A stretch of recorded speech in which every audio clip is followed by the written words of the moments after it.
These are the stories of the pioneers, people and places in the central interior of British Columbia. Follow along with the tales written by local historian Barry Sale in the Williams Lake Tribune. These stories are then brought to life by your host, Jason Ryle. Welcome to the Haphazard History of the Caribou Chilcotin podcast. By mid-1858, it had become evident to Governor James Douglas that he had a stampede of gold seekers on his hands. The Hudson's Bay Company had known about gold finds on the Fraser River since early in 1856, and they had kept word of this to themselves, quietly sending gold, which had come in on trade, to Fort Langley for safekeeping. However, when the company had amassed some 800 ounces of gold, they sent it to San Francisco to be refined. And then the secret was out. Some 30,000 prospectors and entrepreneurs passed through Victoria and Fort Langley during the spring and summer of 1858. James Douglas had three major concerns. First, since most of the newcomers were American, he feared that they would make an attempt to take over the territory in the name of the United States. Secondly, he worried that there was insufficient policing for the influx of people. Some of them were rather shady characters. He didn't want to see a repeat of the Wild West mentality and accompanying violence which had plagued the California gold rush. The third problem was that Douglas's colonial government was virtually broke. He wanted to find ways to cash in on the influx of men, as well as on transportation, assaying, and taxation of the gold extracted from the diggings. At Douglas's urging, the British Parliament passed legislation creating the province of British Columbia in 1858, with Douglas as its first governor. That addressed his first concern. The British government also sent a contingent of Royal Engineers from England to enforce British law, to survey land, and to construct roads and erect community structures such as government offices, jails, and official residences.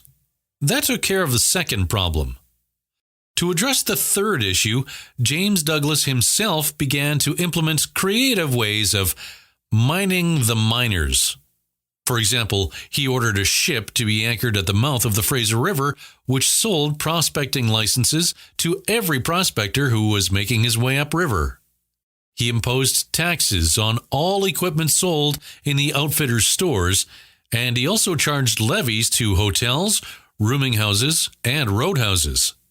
He declared that all mining property was Crown-controlled, requiring staking and registration. For about 2 years, Douglas considered the idea of a Gold Escort. This would be a paramilitary force created for the sole purpose of carrying gold from the current diggings to government assay offices at New Westminster or Victoria. In 1860, the Gold Commissioner for the Caribou, Philip Nind, made a formal request to Governor Douglas to institute such a service. He argued that it would strengthen the government's presence in the gold fields, as well as provide a service to returning miners, who were easy prey for robbers. In July of 1861, at the height of the Caribou Gold Rush, James Douglas gave official consent to the formation of a colonial gold escort. A troop of a dozen men in smart new uniforms, heavily armed and well-mounted, was assigned to the command of Thomas Elwyn, a former British Army officer and chief constable at Yale. Douglas considered him peculiarly suited for the task by reasons of his knowledge of the country and his previous military experience. On July 9, 1861, the British colonist newspaper reported, "The route of the escort will be from New Westminster to the forks of Quesnel River via Port Douglas and Cayush, or Lillooet. Ex-Justice Thomas Elwyn will have charge of the route from Cayush to the forks and will be accompanied by a sergeant and 4 soldiers of the Royal Sappers. The escort from Cayush to Douglas or Port Douglas at the head of Harrison Lake on the trail to Lillooet will be under the charge of Mr. Henkin and 2 mounted police. The plan was that the Gold Escort would pick up gold from miners along the route for consignment to the coast for a fee until claimed by the owner.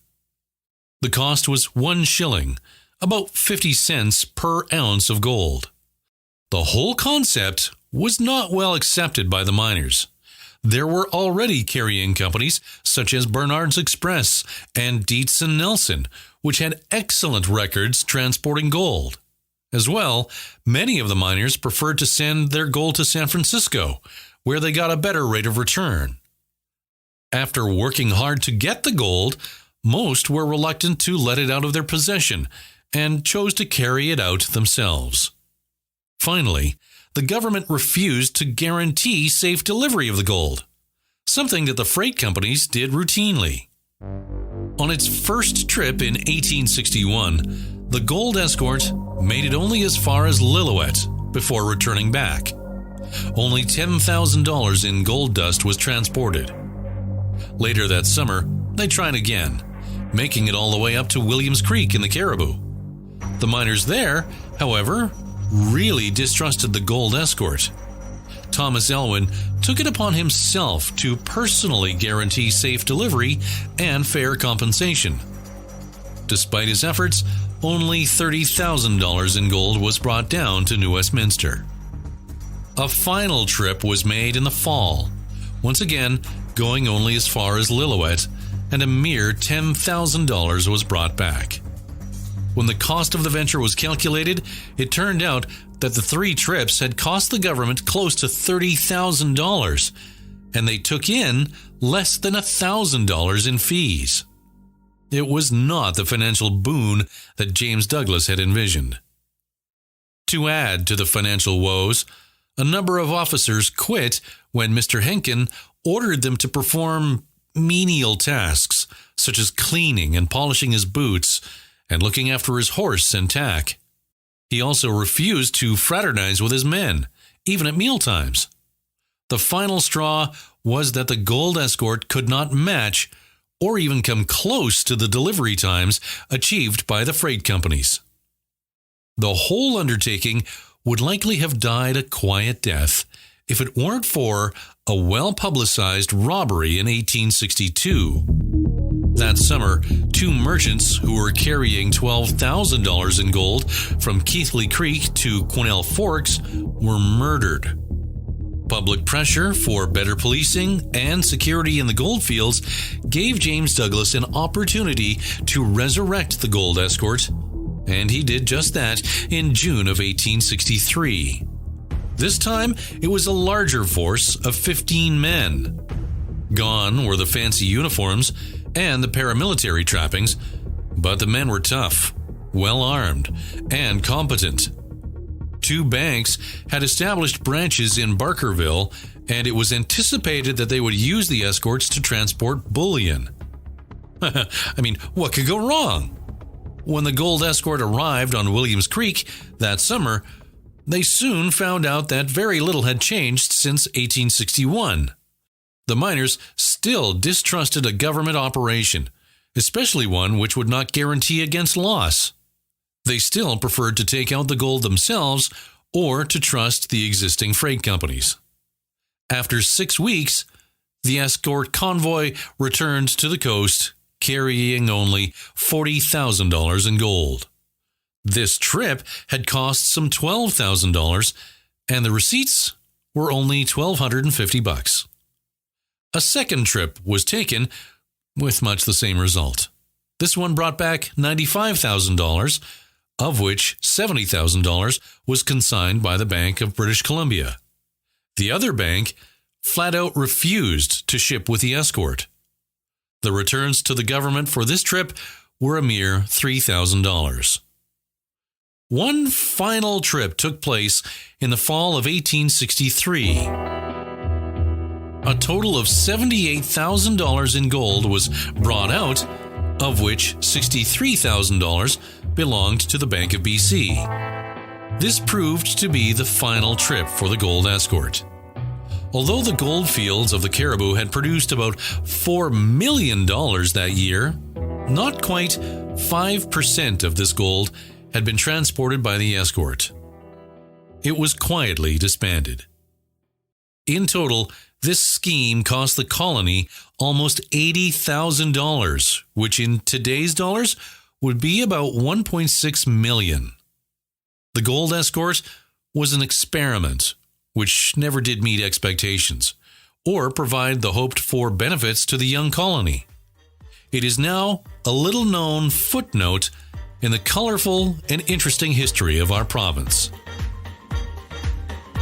For this episode, our gifted historian Barry Sale used information found on the internet, an article from a 1974 magazine entitled Canada West, and the writings of Mark Forsyth and Greg Dixon. That's all for today. Thanks a lot for listening. I'm Jason Ryle. This has been the Haphazard History of the Caribou Chilcotin podcast. Tune in every month on the Williams Lake Tribune website or subscribe on Apple, Google, Spotify, or wherever you get your podcasts. Produced by Front Row Voiceovers in collaboration with the Williams Lake Tribune.